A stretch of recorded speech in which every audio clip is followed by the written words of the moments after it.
It's Friday, day off from the office. Gonna start by finishing this hardware rack. I'm definitely not gonna get every bin organized, but I'm gonna get them back up on the wall so we actually have space to move and a desk. The sorting, purging, and labeling, it's gonna have to be spread out over time or I'll go crazy. Then I will get back to putting together some drums because that's what brings in the money. And it looks like he got the plugs in here. Made some progress on the rack. Finished up the top rack, got it mounted, got all the containers on there, sorted a bit, not a lot. That random pile still needs to be sorted. Put in containers. Hiding behind there's all the standard hardware. So we'll make some kind of shelving unit in that dead space. I gotta change it up and work on some drums. Got a bunch of shell stock in for an upcoming drumline project. I'm gonna start with a Gretsch. Got this Gretsch tom back together. It was thrilling. Started by putting the muffler on it, then realizing that actually goes on the snare, so had to take it off. Bill's working on what he calls the Woofer hoop snare, so we'll check back in once that's assembled. It might make more sense. Maybe. You go up here. You come with me.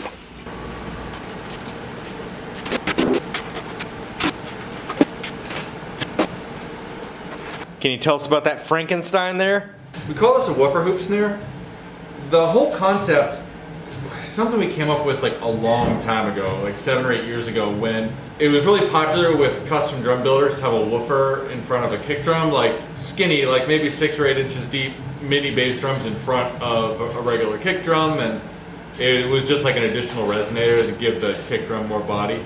We had this idea of like, oh, it'd be cool to have that be integrated onto the kick drum, so the reso hoop on the kick drum would then have another head on it, so your kick drum would have 3 heads, right?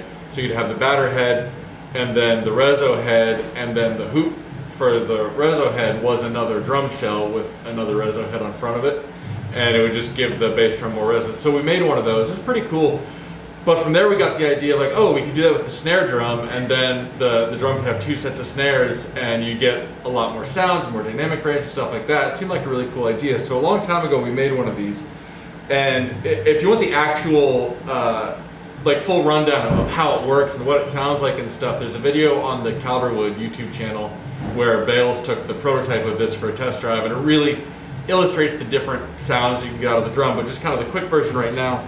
So this is, on top, it's 3 3/4 by 13-inch piccolo snare, right? With wood hoops. But this bottom hoop is also its own shell, right? So because a 13-inch hoop is just 14-inch shell stock anyway, we then stick a 14-inch head on the bottom of this. So you can see, looking through, there's 2 sets of snares. And so there's a snare side head with snares on it in the center, and then another one on the bottom. You can adjust them independently of one another, right here. And you can tune the center head with these hoop plugs. You just put a right angle drum key in here, so you can tune it so you get 4 different sounds. So with the snares off, and then top snare, bottom snare, or both. And I just put it together and don't have it tuned or set up right, so the difference in sounds isn't that clear. But if you go to the video on the Calderwood YouTube, you'll really get a better sense of it. With just one drum, you can have a wider variety of sounds. You know, one drum on a stand, one microphone. You don't need to bring extra gear for 2 separate snare sounds. So yeah, it's something that I'm pretty sure we invented. I've never seen anything like this before. That's what this Frankenstein thing is about. Drumming a drum, a tur-drumming. It's for drumming, yeah. Alright, got the Gretsch snare back together. Lining them up, knocking them down. Yeah. Next patient. Update on this guy. Customer found and sent us the image file. We've put the order in with Precision Drum. They have to wait till they have enough orders to put their order in with Delmar. So for now, swap heads and finish up this Radio King.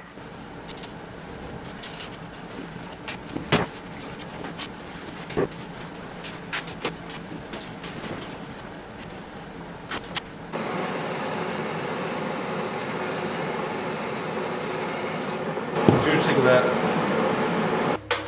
Alright, so I had this wrong in past videos. It's actually wire wrapped silk. Yeah. Oops, I gotta put this on. I don't know what this does, but I feel like I should put it back on. It kind of looks like guitar strings. Yeah, I mean, like some classical guitar strings do have silk cores, but they wouldn't be wound this loosely. So yeah, wire wrap silk used to be a thing. Still is actually. That dude, the AK drums dude, it's like a super badass metal worker. But yeah, otherwise it's a thing that used to be fairly common. I've got a couple of really old marching snares, like the old school, like mid-century parade snares that have these. I need to get a spring clip, otherwise this is gonna be a huge pain. Once you get them through the butt plate, just hang a spring clip off them, and that keeps them from falling out, and it keeps them so that they stay in the correct order, which is a huge pain unless you stick a spring clip on there.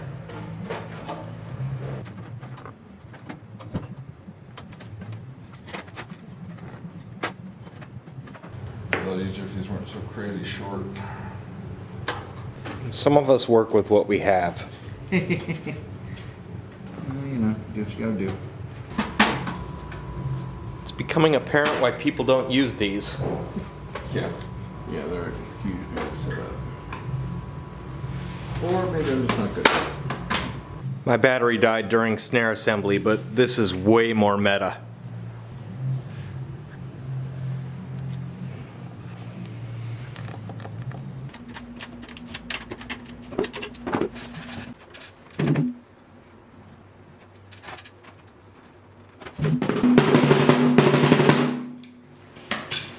Sounds like garbage, but there's potential there. We've had a few questions about this wobbly table. It's a DIY sanding table for truing up the edges on drums.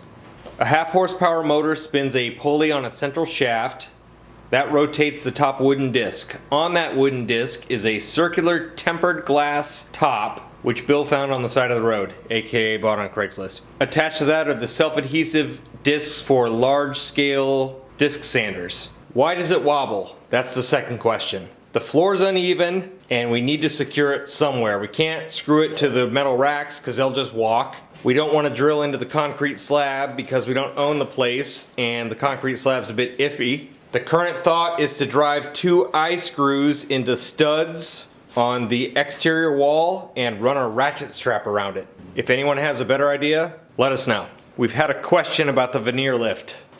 Why? Well, we use a lot of veneer around here. Veneer is super thin sheets of wood, and it's really difficult to store because you have these really big pieces of wood that are super thin and really fragile and easy to break. You don't want to store them rolled up. It's better to store them flat. It just takes up a lot of space. It's hard to find a place to put all that. You don't want to dedicate, you know, shop space, the footprint to some storage unit, or yeah, veneer is difficult to store. So we needed something where we could store the veneer so it would lay flat and be safe, but also be out of the way. So the Veneer Lift. We're still in the process of reorganizing the shop. So the way the rope used to run and be secured when it was originally built was really slick. Right now it's a little bit clunkier until we get everything settled, but this is basically how it works.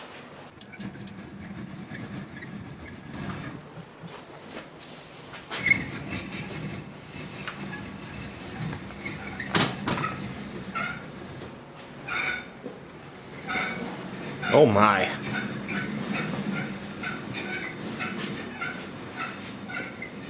All our veneers are stored up here, which is kind of a mess right now. It's funny how easily things can become a mess when they're completely out of sight all the time. You don't notice that they need to be cleaned up. But yeah, all these sheets of this lovely piece of Trillian birch. Got some zebra wood, got all kinds of stuff. Freak maple burl, which is actually what it's called. And then once we have whatever we need, it goes back up to the ceiling. Like so.